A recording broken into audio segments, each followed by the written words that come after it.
बिस्मिल्लाहिर्रहमानिर्रहीम। आज हम डिस्कस करेंगे सेक्शन 85 पाकिस्तान पीनल कोड। इसकी पहले मैं लैंग्वेज आपके सामने पढ़ देता हूं और फिर इस पर डिटेल बात करते हैं।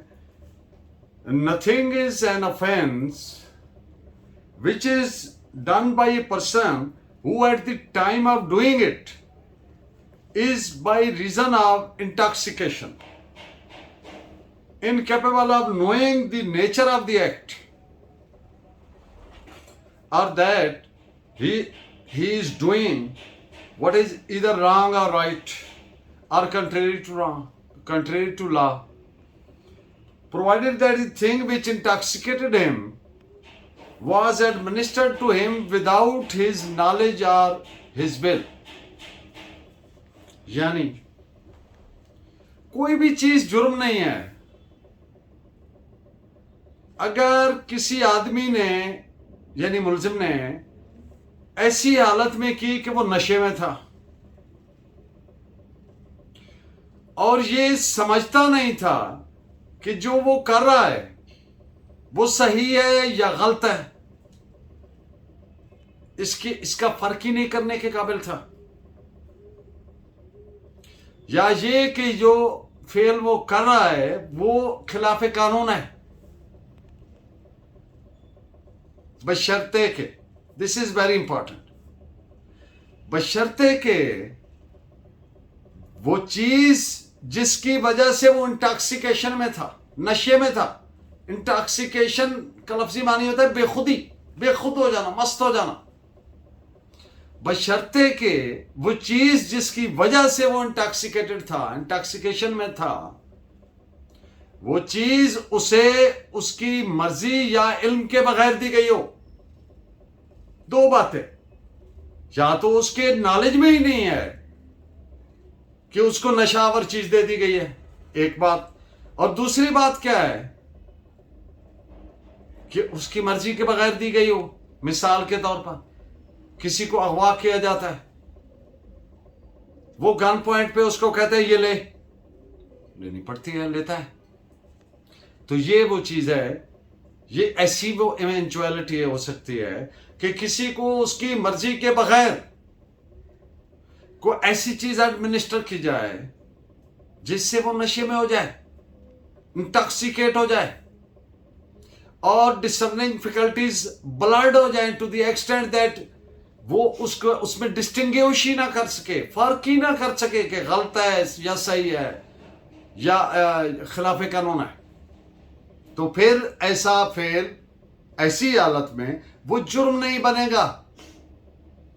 बुनियादी बात सेक्शन 85 की। अब एक मुकदमा आया अदालत में,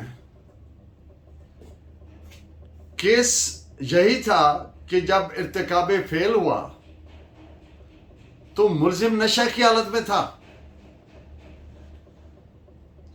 लेकिन ये रिकॉर्ड पर आई एविडेंस कि मुलजिम ने एडमिट किया, तस्लीम किया कि मैं तो जनाब नशे का आदी हूं, मैं तो पीता रहता हूं, एडिक्ट हूं। तो कोर्ट ने करार दिया कि ये शख्स, ऐसा मुलजिम, ऐसा शख्स सेक्शन 85 पीपीसी के बेनिफिट या प्रोटेक्शन का हकदार नहीं है। किस लिए? इसलिए कि वो तो वॉलंटरीली अपनी मर्जी से ले रहा है, उसको उसकी नॉलेज या मर्जी के बगैर नहीं दी गई है।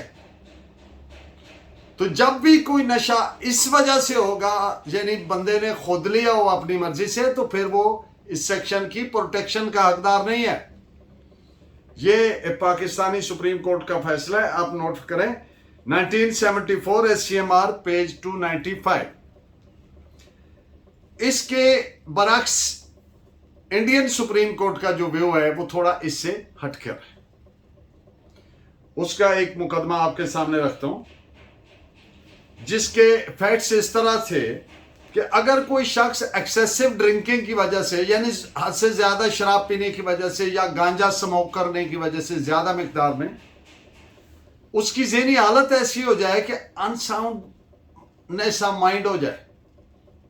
और आप जानते हैं अनसाउंडनेस ऑफ माइंड क्या होती, यानी ऐसी कैफियत हो जाती है जब वो इस काबिल ही नहीं होता, बिकम्स इनकैपेबल टू अंडरस्टैंड, ये समझने के काबिल नहीं रहता इंसान कि वो जो एक्ट कर रहा है वो सही है या गलत है या गैर इखलाकी है या गैर कानूनी है। तो जब ये अनसाउंडनेस ऑफ माइंड हो जाए एक्सेसिव ड्रिंकिंग की वजह से या एक्सेसिव स्मोकिंग ऑफ गांजा एटसेट्रा की वजह से, तो फिर ऐसी जो अनसाउंडनेस ऑफ माइंड है या इंसैनिटी है, उस सूरत में सेक्शन 85 की प्रोटेक्शन मिलेगी। ये इंडियन सुप्रीम कोर्ट का मैसेज। भले वो ऐसी जो हालत है उसकी वजह से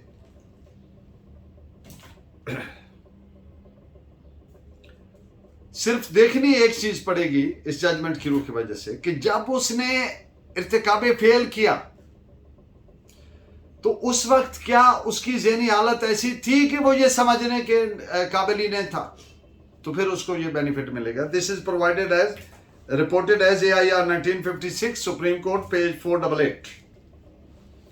इंटॉक्सिकेशन की नौयत क्या होगी, किस लेवल की होगी, तो इस पे ये जजमेंट मैं आपके सामने रखने लगा हूं। जब इंटॉक्सिकेशन वॉलंटरी रजा कराना या यूं कह लें कि अपनी मर्जी से किसी ने नशा किया हो, तो इस नौयत की और मुलजिम की हालत ऐसी हो कि वो अच्छे बुरे का तमीज करना, फर्क करने के काबिल ना हो, तो फिर ऐसी सूरत में सेक्शन, इसमें एक चीज जरा क्लियर कर लें, अगर नशा वॉलंटरीली ना किया हो, यानी उसकी इल्म या मर्जी के बगैर कोई चीज दी गई हो जिसकी वजह से वो नशा में हो, तो फिर सेक्शन 85 का तहफ़्फ़ुज़ मिलेगा, बशर्ते कि उसकी नौयत उस लेवल की हो जाए, नशा की वजह से इंटॉक्सिकेशन इस लेवल की वजह से हो जाए, किस लेवल की कि वो ये तमीज करने के काबिल ना रहे कि ये गैर कानूनी है या गलत है या ये सही है, ये फर्क ही ना कर सके at the time of commission of the act. और अब इस केस के मुकदमा जो अभी मैं आपको नोट करवाने जा रहा हूं, तो इसमें ऐसा था कि रिकॉर्ड पर ये एविडेंस आई, एक शहादत आई कि नशा ये फेल करने से पहले इसकी हालत बिल्कुल नशे में था। फिर एक और शहादत आई कि जब ये इसने इर्तिकाब पे फेल किया तब भी ये बहुत नशा में था। फिर एक और गवाह का बयान हुआ, उसने कहा जनाब इर्तिकाब फेल करने के बाद भी आई वॉज देयर, तो ये उस वक्त भी इसको कोई होश ही नहीं था। तो फिर ऐसी सूरत में अब देखिए एक्चुअल इंसैनिटी का लेवल से नीचे है, लेकिन डिसर्निंग फैकल्टीज ब्लर्ड हैं, यानी जो ज़हन की सलाहियत है वो इस काबिल नहीं है कि वो तमीज कर सके कि ये सही है या गलत है। तो फिर सेक्शन 85 के तहत क्या होगा कि वो फेल जुर्म तस्वर नहीं होगा।